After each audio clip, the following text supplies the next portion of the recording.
Hello, I'm Yan and welcome to our series of Inspired by Motherhood. Today I'm very excited to have my dearest friend, a supermodel and an actress to join us in this episode. And not only that, I'm also extremely grateful as she's heavily pregnant with her second baby. So let's welcome Sheila. Hi! Hello everyone, I'm very happy to be here. I'm Sheila, I'm an actress, model turned actress, mother of one and soon to be mother of two. I'm currently 35 weeks pregnant. So in less than a month, I'll be giving birth. So we were talking about her being a supermodel. She's so stylish to me. Thank you. But she is not affected by the limelight or in the fashion industry, and yet she's very humble, very authentic person. Thank you. Very mindful of her emotions, of her mental, which amazed me. I try my best. And of course, free-spirited, Sheila. Well, actually, the first one is stylish. Okay, I would like to have a little disclaimer. The stylish part usually comes from the fact that people style me up. 私底下的我 is not so stylish. No, that is without any efforts. You look today, like not heavily made up, just very plain makeup, and yet she is so graceful already. That's your style. I guess, okay, so for me, I feel like stylish, very much like parenthood, it is what makes you feel comfortable. Because there are so many forms of being stylish, just like parenthood, there are so many ways of being a mother. I feel that you need to adopt something that is most comfortable for you and an expression of who you really are. If you take on somebody's style or take on somebody's parenthood or motherhood as it is, then it will be very difficult. Then when it is difficult, you wouldn't enjoy it. So that for me is what I deem as stylish, which I don't know, I think it's more fun than being That's stylish. so true, that's so true. I agree. Yeah. Okay, so now my turn. Okay, so the first one will be East meets West. Wow, interesting. Yeah, exactly. And the second word will be empowering. Oh, thank which you. I think it's the word in itself, it's needless to explain. I think you empower a lot of mothers. You empower not just mothers, I think a lot of women to help them to get into this phase of different stage of life. And I think this new stage of life is full of uncertainties and it is so scary, honestly, and we really need people to hold our hand along the way. And third, sincerity, because every time when I meet you, I feel like the conversations that we have, the way you look at me when we have the conversation, it's also full of sincerity. So that's something that I really, really, really appreciate, and I think that is what also keeps the friendship. I mean, in our life, I think we have met so many different people. I met so many different clients that have turned into friends, or some that did not become friends, you know. And I think what makes you different from the rest is that you are very sincere and you are really genuinely out to help. And that brings me to the next word, magnanimous. You have such a big heart that you really just always want to embrace people's difficulties and obstacles, because I think holding someone's hand through motherhood is actually a very difficult thing, because through the emotional, the pre-partum, the current stage of pregnancy as well as the postpartum, the hormones and emotions are all over the place. I know. And we need help not just physically, but you're also always there to help emotionally, and you're always so big with it, you know. And so I think magnanimous. And lastly is 大爱, like big love for all beings. And I think being here to see your house, it's not just towards women. I think it's towards all beings, like animals too, like and plants. I think they're all living things, and they all deserve all sorts of love. And I think your way of contributing to society or to life, to nature in general, I think it's just like the big love that you have. Thank so you, that's Sheila. the 5 words. Thank you. I feel so encouraged and so motivated to continue on with this journey of empowerment. Please do. And inspiring. You really helped me a lot in my journey, and I know you have helped so many out there. With the first one, during your first pregnancy, how was it going on for you then, and with comparison with this time round? Actually, it's very interesting because I just had this conversation with my husband 2 nights ago. And I was telling him that for the first one, somehow I may not be physically as prepared, But emotionally, I felt like I was a lot more prepared. Like I know that, because I got pregnant quite late, I only gave birth at 36. And I feel like I've been, looking forward to having a child for so long. Emotionally, I was very ready to welcome the child into this world. But physically, of course, there's a lot of things that I don't know. Like breastfeeding, like waking up every 2-3 hours. But then with this one, it feels quite the opposite. With the second pregnancy, it feels like physically I am prepared because I kind of know what is coming.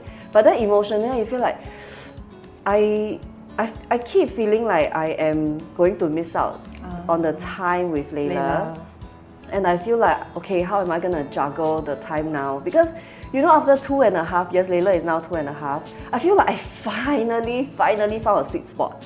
She can start eating by herself, she can start playing by herself, and I can, we can have a good balance at home. We found a sweet spot, and I can start bringing her out without having to feel stressed. Things are at a comfortable stage. And especially then now, when 3 of you are always together, yes, the trios. Yeah, and then bring her out is so easy. Feeding her everything it's really found its own track and routine, And then now with the new arrival of a second baby, it's like all this is gonna be adjusted again, and we're gonna have. I wouldn't know what to expect because as I've already been through the first pregnancy, right? I know that motherhood is really not. You can't plan anything. Can't plan. It's not smooth. A bit of roses. Yeah, so I have all this grand plan, but it would not work the way it would as I had planned it. So then I feel like emotionally this time I'm a little bit more nervous than I was with the first one. So that day I gave Dion like this description. I said it's like fixing a 20,000 piece puzzle. Wow. Like you took like 6 months to fix it, and then at the end of the puzzle you see this reward and like this sense of achievement, and then now it's like asking you to dismantle it and building it again. It's like you go through this pregnancy and then you struggle at first, but now that it's at the sweet spot, I feel like, okay, I see the reward and it's like so nice and rewarding. Yeah. But then now you're gonna have to mess it up, and you have to start the small little pieces all over again. Over again. But at the end of the journey, it's gonna be rewarding. It's just that the beginning of picking up the pieces again, it's just very. I don't know, I'm not looking forward to the waking up every 2-3 hours to breastfeed. It scares me. So in terms of physical preparation, I would say that with the first and the second child, it is very close. Like I try to stay active throughout. I mean, it's not just about being pregnant also. I have always been active since I was a child. Even when I was pregnant with Layla, I intentionally had put in more effort to do the suitable exercises for pregnancy, like swimming. I swim every other day, and I also do yoga every other day. And because I know that I was going to go into an elective C-sec, and what I hear is that C-section takes a long time to recover. So I wanted to make sure that my physical health is in tip-top condition. So similarly with this pregnancy, I'm also active. I do Pilates twice a week. I don't swim as much. Because I think with the arrival of with the first child, I am generally just more tired. I don't have as much time to rest as compared to before. So I don't have that much energy to really exercise, but I intentionally put in the effort. So I will still do yoga, not much at all this pregnancy. I would say I have done 5 times at home in total. Grand total of 5 times in the last 8 months. Very, very little. But still, I think it's about the effort and the mindset. So because with the first one, I was a lot more active, right? I also feel that my stomach physical journey is actually very different. I didn't realize this, but for this pregnancy, maybe because also I have been pregnant once already, so the muscles are not as tight. But this pregnancy, I actually feel the tear in the muscles. Like with Layla, I didn't. Like the stomach was a lot more compact. So this time it's bigger and it's rounder and wider. Whereas for Layla, the stomach is tighter and smaller.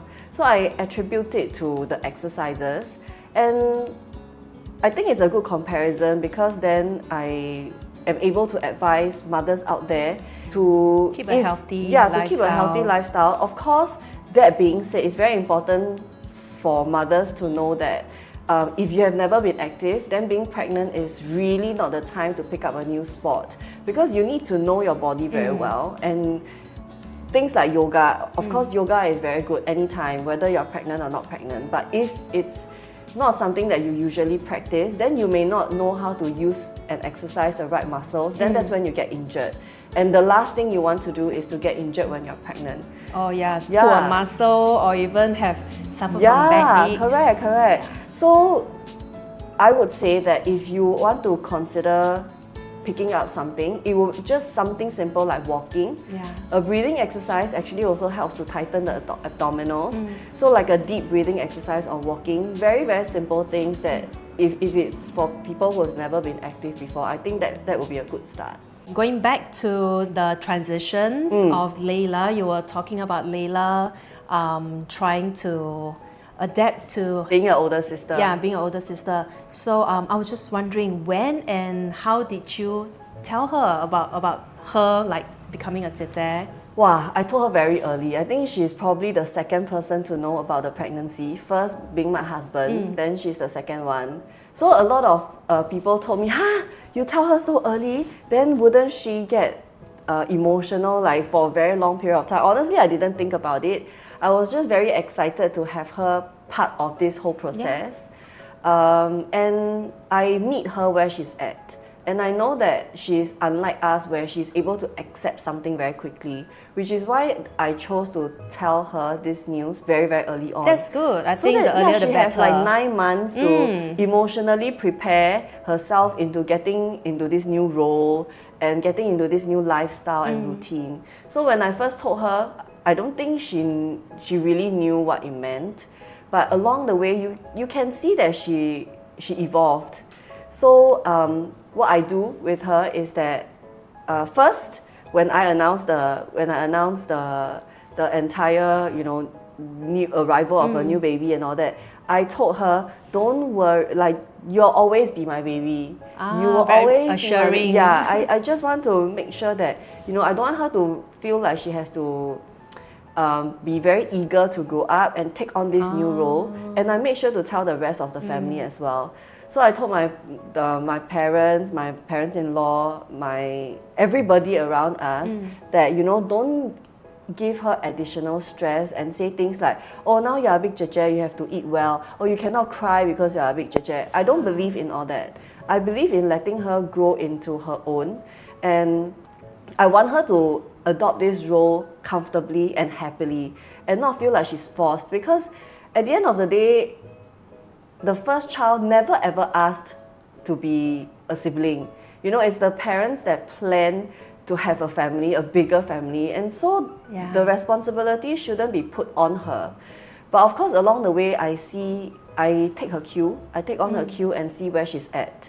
For example, very soon after I told her about Mei Mei, then she told me that I'm not a baby anymore, I'm a big girl now. Then I kept telling her, no, you are not a big girl, you are my baby, you always be. And she got very angry. She's like, I'm not a baby anymore. She just wants to be a big jeje. So then, okay, if that is what she wants to be, then I will follow her cue and I take her lead. So I said, okay, you're my big baby, but you're the big jeje, but you'll always still be a baby to us. And then I have to explain to her, when I call her baby, it doesn't mean that she's like a small little baby. I have to explain to her that it just like it's very endearing for me to cuddle you and hold you like a little baby like that. I want to protect you forever, that kind of thing. So it's actually very slowly we made the transition. And then I bought her quite a few books on being a big sister. So initially when I read her the book, it is about the character. I say, oh, this big boy is going to welcome a little sister already, that kind of thing. So then after that, when I felt like she was ready, then I said, hey, look, this is you. And then this is going to be Mei Mei. Like, are you going to help her in the future to bring diaper and toys as well? So I take her lead. When she's ready, then I'll progress. When she's ready, I'll progress. And at the same time, like just today in the morning, because I'm starting to do the nesting, I'm like sanitizing the toys and things like that. So she can recognize that those toys are hers.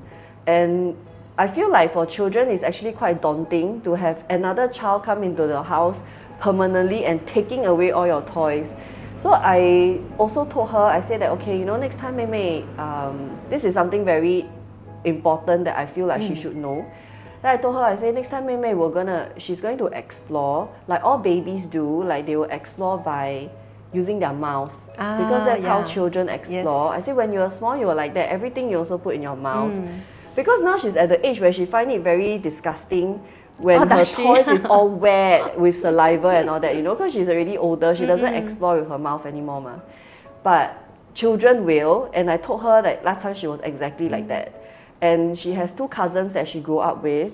So I say, last time when you were small, you play with their toys, they will also say, Layla can play, but can tell her don't put in her mouth, like that. So I say, next time Mei Mei is also going to explore toys by biting or putting it in her mouth. So you just gently tell her that don't put in your mouth, you can use your hands also to explore.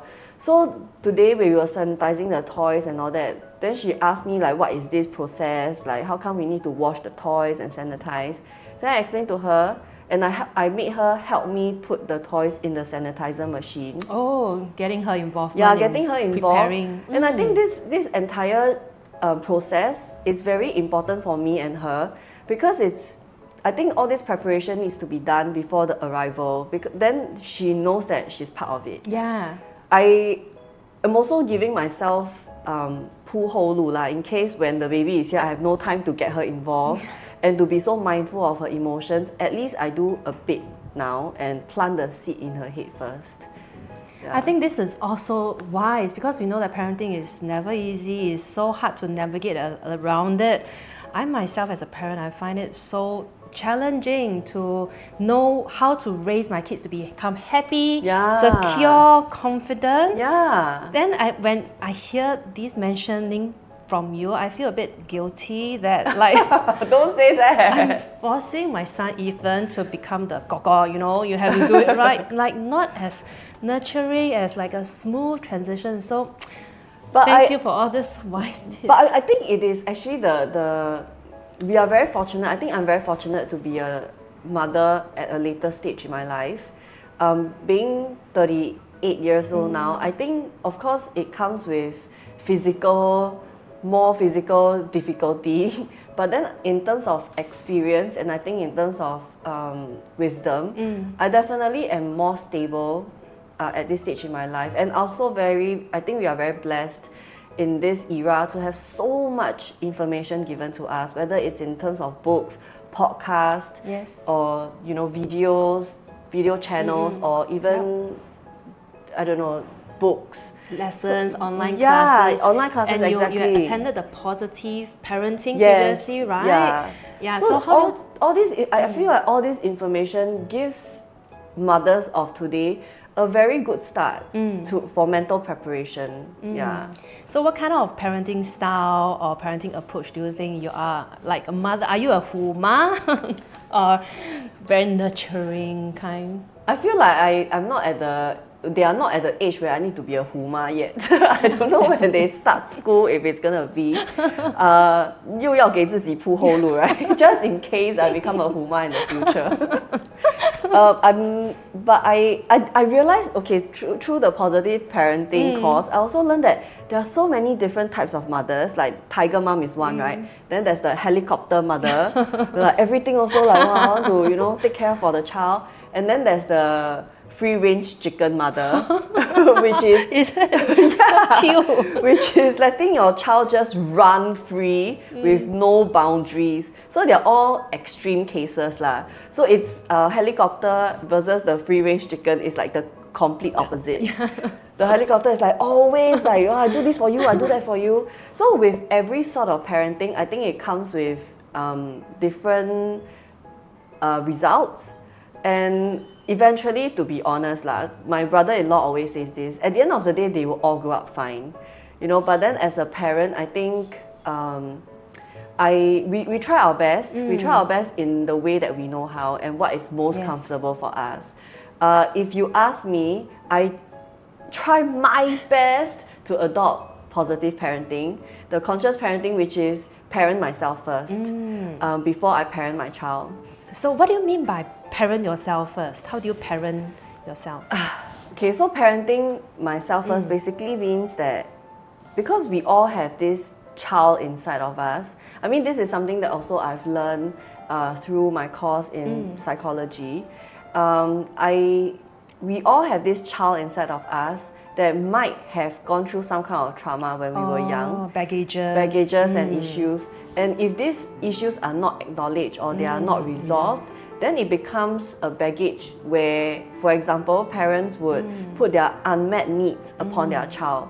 Like, for example, if they were not very good in school and now they want their child to be doing very, very well in school, it's a kind of insecurity and insufficiency from the parent themselves. Or maybe the parents did very well in school and they like that, you know, they are enjoying the good life now, so they want the same for their child. But does the child enjoy this process? Of course, education is very subjective, but we are talking about things maybe like sports. I mean, it's not like every child is suitable for sports. Every child is made differently and they are all talented in different ways. But it's about seeing the child for who they are instead of the parent molding them into what they want them to become. So this is all so-called part of positive parenting. Then of course along with it, it's about the emotional, which at this stage with Layla, it is more that. So it's about acknowledging her emotions instead of shutting it away, which unfortunately in the olden days, our parents don't know any better. But that's how they parented us, right? They would say like 不准哭, like, you know, 男人不许哭, that kind of thing.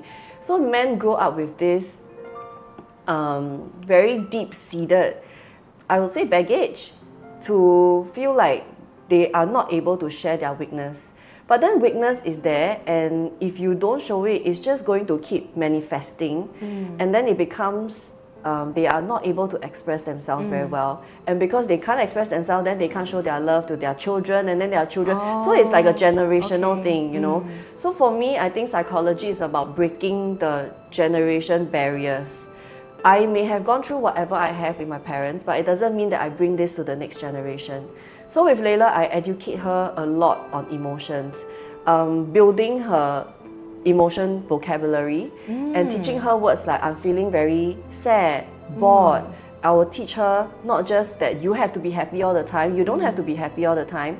Emotions are fleeting, that no matter what, you will have sadness, you will have anger, you will have frustration, you will have happiness, but they come and go. So this is allowing her to grow into her own and accepting that she can be whoever she wants to be. And I think that is a very important part for me as part of conscious parenting. So this is the part that is tiring, because when she's angry, then I cannot just tell her like, 编你, you're wrong, just stand there, stop crying, that kind. I have to ask her like, okay, why are you crying? It's acknowledge acknowledge it first. Like, do you want to talk about it? You know? So it takes a lot of time and it takes a lot of effort. But I think the process of it is very rewarding for me. Thank God at this point in time, I think I still have managed it relatively well. There has been, I think, 3 times, or 2 or 3 times that I was also feeling very frustrated and I was not able to show her the kind of patience that she deserves.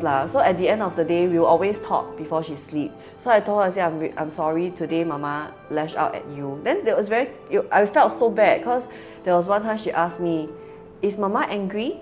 Then I said, yes, Mama is feeling very angry and sad today. Then she asked me, is it my fault?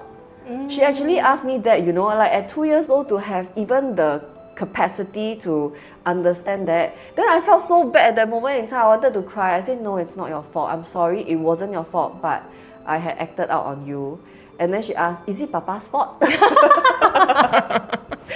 it's very cute. Yeah, it's very cute. Maybe it brightens up already, you know. Yeah, upset so already. for children, it's like they are so innocent in that sense. Like, they don't hold grudges. At that point in time, they feel very sad. Then they cried out loud. Yeah. And then after that, they move on. Yeah. And I mean, this is something that I think adults can learn from them for sure. Like, we always hold on all these emotions, you know, and then we manifest and we like internalize and think too much about it. For them, it's like, 哭完就过了. Like, they really don't care. One moment can be down, the other moment you can give them happiness. And I allow myself to be led by her emotions because they are so enjoyable, you know. Like when she's angry, of course, then I try to maintain my calmness. But when she's happy, I will join in her happiness, and it's so fun. Like you're just always playing together. So anyway, I think a lot of people are also very curious, like with this positive parenting thing, like why am I so big on psychology? Actually, there's this story that I would like to share. For me, there's so many roles that I play in my life. I think I started working at 17. I started modeling, traveling. You know, I'm an actress. I'm a wife. So many things. But this mother role has always been the most important to me, and sometimes to a certain extent, I'm very, very, very grateful that I pick up positive parenting, because otherwise I think I would have been very stressed being a mother because of my baggages in the past. I felt like when I was young, my mom wasn't there for me. My parents got divorced when I was 12, and I grew up in the custody of my father. And I felt like my mom was a character or a role that wasn't very present in my life. And all these things actually started to show up when I started getting pregnant. When I got pregnant with Layla, I started questioning a lot of things, like how was I, you know, as a baby in the tummy and things like that. And my mom, being a very absent-minded person, she had no stories to tell me. She couldn't explain or describe like how the pregnancy process was, and then she couldn't describe how growing up was for me. So I feel like this very, very big part of my life was missing. Yeah. And I feel like for everyone, right, life comes in a full circle. Like you start from that point, and then you come back and you bring another child into your life, and then you meet yourself exactly where you are at. But somehow, because of that void, I am not able to understand who I was as a child. And this become a very, very big part where I don't want my child to experience the same thing. So I would write journal, because I'm so scared that next time I won't have stories to tell her anymore. Then I will write journal, and not every day lah, but every occasionally when something big happened, like if she fell very sick or she's in the hospital, or that she first day of school, things like that, I will journal it down so that next time she would be able to live through it. And I will also think very far, like okay, next time when she's a mother, maybe she also want to know how the parenting process is. 我想很远 helpful. Yeah, because I mean, even things like tension with my husband, you know, I would write down and I'll tell her, like, next time when you wife yourself, or you know, just know that not all relationships are smooth sailing every single day, but it doesn't mean that you give up on the relationship. Like even when I am feeling very emotional, you know, I will lash out, but then sometimes your father will lash back, but eventually we talk about it. So things like that, I want her to know it's all very real, and I don't want her to feel like how I felt, which is that she doesn't exist. So this whole existential part for me was, it wasn't there, and which is why I had to put a lot of work to heal myself, because I wasn't able to get the help from my parents in that sense. The learning experience has caused you and taught you to become a better mother for Layla and for Mei Mei Thankfully, I didn't go the other way. And become so mindful of emotions because of your own feelings as well. Yeah. So I'll definitely see it as a learning experience that you went through. It took me 38 years, but better late than never. 38 years. Yeah. It is. Yeah. I mean, I would say that. So I always say, like, actually, my best part of my life started from 30 onwards, because that's when really I start to recognize my insecurities. I recognize my own insufficiency, and I'm able to do something to help myself. And instead, when I was in my 20s, where, you know, it was like all about trying to discover, it was very difficult. It was very difficult. Perhaps I see that this is also the background that inspires you to learn and take up so much about psychology. Yes. And that by you sharing here and elsewhere on all the platform are also teaching and empowering all the mothers out there. Definitely, because I have benefited from it, and I mean it's the same for what you do, right? Yeah. You benefited from it, Yes, and you know yes, that yes. it is really good for you, and you want to share it with other people. Yeah. Yes, yes. Let's switch it around. Let's talk Yes. about Me? the topic. Because you're almost due. Yes. And I can't believe it. just this morning, last night, Sheila was texting me that saying that she's so heavily pregnant and can't wait to unload. This is a stage whereby mothers usually just feel I don't know, I feel very confused. Like, do I want her to still stay in here, or like, am I ready for her to come out and take over the world again? Yeah, confused. In or out. Yeah, in or out. So how do you take, how is your like everyday routine like these days? Is after sending Layla to school? Actually, this period of time, like I say, I finally found a sweet spot, right? For such a long time, I have been absent from my social life.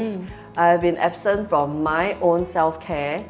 So now I finally can put on my 6-step skincare routine again. And I'm actually very eager to meet up with friends because I know that once the second one arrives, then I'm gonna MIA again, which I did with Layla for like about 2 years. So I've been like meeting up with friends, you know, like we with met up you, for lunch. yeah, we met up for lunch and to catch up and just to, you know, keep my sanity on and to recognize that I have my needs too. And then when this is sorted, then I will be ready to receive and embrace in another stage of life. Yeah, so have more me time to yourself. Yes. More. So massage, thanks to Madam Partum, I've been having massages every week. It has been, I tell you, especially this last stage. It is the minute the masseuse leaves, I'm already looking forward to when she's coming next because my back would start to hurt already. It is like that. So towards the last stage especially, I feel very hot all the time, you know, the hot flushes, and I feel like my back is aching. Yeah, especially Layla might still want you to carry her. Yeah, she does. Yeah, I mean, I'm not supposed to, but I still try. I still carry her occasionally. There are ways to work around There it. is. Sit down, Yeah. pao, Yeah. or if she wants a carry, can ask Dion or someone else. So around now, to yeah, so help. sometimes my helper carry her and then I hold her hand and then Yeah, we'll yeah. just hold hand and walk, that kind of thing. I mean, I try to modify because I am so worried that Layla will feel abandoned or that she will feel unloved or like things has changed and all that. I forget to think about myself and I forget to think about the one in my stomach. Yeah. So it's very important to also be mindful that, okay, it's not just about her emotions, but it's also physically I need Taking to care. keep the second one safe. So I have to make minor adjustments here and there, but she is adaptable. I think children are really adaptable. It has been quite a good transition, I would say. That's good. So besides massages to help relieve your back pain, some mothers we have shared that can also take TCM soups such as like 杜仲补腰汤, 八几天, and even like the ingredients. 杜仲可以 like is suitable for pregnancy? 可以 Okay. 养胎的杜仲。Oh. Speaking of which, I have specially prepared something for you. It's also for beauty. It's gonna Yay! be beauty food. Yay! Let me I am get ready.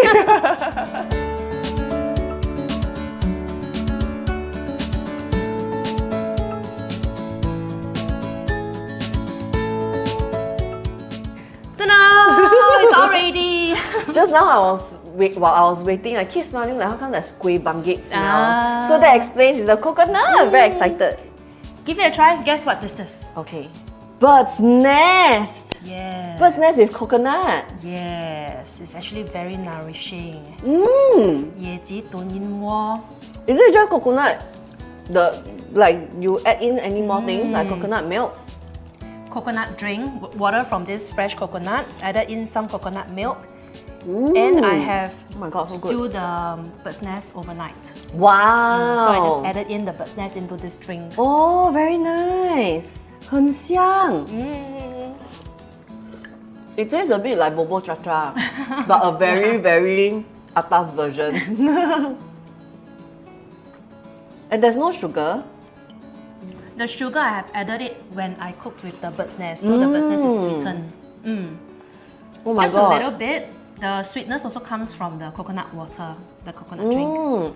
Oh, so no wonder you're talking about 皮肤很美. Ah, yes, Yeah, yes. So bird's nest is very good for pregnancy because of the skin, the collagen, right? Yes, the collagen, lots of amino acids inside. And we always say that when mothers are pregnant, 一吃二补. So both you and your baby will be benefiting from all these nutrients. So what does amino acid do? It is a building blocks for tissue, so it aids in the self-regeneration. Oh, Yeah, that's so- very important. Especially for the growing belly, your skin stretches. That's why we always advocate mothers to eat more collagen food. Oh, and also for the baby, because the baby is developing, right? So the amino acid helps the baby to Yes. develop better also. Wow. As International Women's Day is around the corner, 8th of March, we have wanted to create a message out to inspire and empower mothers out there. So the message today was actually inspired by you to be authentic, I'm very humbled by that. real, true to oneself. And just she has mentioned earlier on, it's how she is like being a mother, going through postpartum, having like probably a self-esteem, self-image kind of confidence level is struggles with that. So yeah, would you share, like after being a mom yourself, being a supermodel, then do you have any difficulties transitioning this period? I would say that if the answer is no, then I'll be lying to everyone. I definitely have challenges as well to sometimes deal with the changes in my role. It's very difficult sometimes because of the comparison. I mean, when I am in my cave, just with my child and my husband, actually things are usually okay. I'm just in a moment of spending time with them. But it is when the toxic mindset hits me, like for example, the comparison. I think comparison is one killer. And of course, comparison can be in both good ways and bad ways. But a lot of times we allow ourselves to kind of ruminate, and then it becomes something very unhealthy. It can be as simple as scrolling through Instagram or any social media account or even news articles. It is what your mind, your brain wants to pick up. And then you would feel like, how come other people is doing so much better than me? How come other people can look like that? I mean, honestly, I feel like nowadays society create this very, very high standard and unachievable standard for mothers. They are expected to kind of look just the same or even better after giving birth. And I think that is, I'm sorry that this is coming from me, but I think that is a very unexpected, that is a very unrealistic expectation. And I don't think even that should be part of the expectation. As mothers go through childbirth, it is such a big change in our life. It's such a damaging part of it's doing such a big damage to your body. And going through confinement, you cannot shower for as long as you want, right? Like however long lah. Some people don't shower for a month. I cannot lah. Maybe 3 days, a week, 2 weeks. And then you have to breastfeed. And I remember being a first-time mom, and especially like this breastfeeding thing, like you hear about it, you read about it, that breastfeeding is so good for your child, and that It's mothers, natural. it's natural, and that mothers should try their best to like breastfeed their child and all that. But it's almost like mothers are expected to know how to breastfeed automatically once the baby is born. But actually it's very scary, and it's not a process that is very easy. Very steep learning curve. Yeah, and there's also a lot of different factors affecting it. Like maybe the baby can't latch, or maybe tongue-tied, or I don't know, there's just like clot or something. There's so many things that affects the mental health of a mother. Yes. And therefore for me, I think it's very important to consciously choose a positive energy. And energy is exchanged in so many ways. Like I say, social media is definitely one of it. So ever since I became a mother, I had unfollowed a lot of accounts because they no longer serve me the purpose. And when I see it, I feel like it makes me feel bad about myself, and therefore I choose not to see it. honestly, there was a period of time I couldn't look at myself in the mirror because I would wake up and I feel like, wow, my skin is so dry. Like I was saying, the 6 steps routine with the skincare, right? It was so easy to take care, so-called inject self-care before I got pregnant. Like I will go for, facial, weekly massages. Yeah, and then go for exercises. Like my days would be filled with pockets of time for myself to exercise self-care. And then during the interviews, people will ask me, wow, where do you find the time? Obviously at the time, I don't have a child. It's not easy to do that. But then when I became a mother, I really devoted all my time into looking after my child. And even simple things like putting on skincare, I had no time for it. She would be crying and then I'll be, okay, I'll panic and then I'll run out. Sometimes I don't even wash my face for like an entire day. I don't even shower for like an entire day. Only when she goes to sleep and then I'll start to shower. Even when I'm showering, I'm feeling nervous, like, okay, is she gonna cry? When she's crying, I need to run out and make sure like my hair is not dripping on her. So all these things are all very real. Yes. If you're gonna, in this state of mind, you're still going to be looking at some other pretty woman wearing a bikini who has just given birth. I think it's really not gonna serve you any purpose. So for me, I believe in the biggest part of being authentic is learning to be vulnerable and embracing vulnerability. And this is something that I have learned along the way, growing up as well as especially in motherhood. I think learning to be vulnerable and accepting that some things are just not the same anymore. And it's not something, I don't feel sad about it. I just accept that, okay, I am not like who I was. And it is okay. I learn to be vulnerable with myself instead of putting up a pretense or pretend that I'm strong, I can deal with this, I can do that. Then that's gonna make me feel even sadder, I feel. That's gonna put a facade and armor around myself and this like fake belief that things has not changed. Instead, I accept the vulnerability. Yeah, and that's where you have the strength, the power to grow. Yeah. And I must say that when I have changed, I accept being vulnerable. The people around me are able to also see where I'm at. Feel you. Yeah, then they are able to meet me where I'm at. So that has been how I've been handling it, and I think it's been working for me. Last but not least, what inspires you? I don't want to sound like I am narcissistic, but I would say that my journey, like I was telling you, the ups, the downs, the adversities, the challenges, is what inspires me. There are days where I look at my child and I think of parenthood as, okay, it's not about giving her a comfortable and smooth sailing life. It's about also teaching her that life comes with challenges and being able to be resilient and bounce back from it. Of course, it's not like I'm going to intentionally create a difficult life for her, but it is about me always being there to catch her when she's going to fall and be okay and prepare myself mentally that one day she will. One day some guy is going to come and break her heart. Someday she's gonna meet up with really big disappointment in her life. She's not gonna achieve everything that she wants in her life, and that I will be there to support her. I think this is something maybe I wish that my family would give me, and I think this is like what ideally family should be about, or parents should be about, and therefore I want to be that for her. So I guess in a non-narcissistic way, what inspires me is my journey.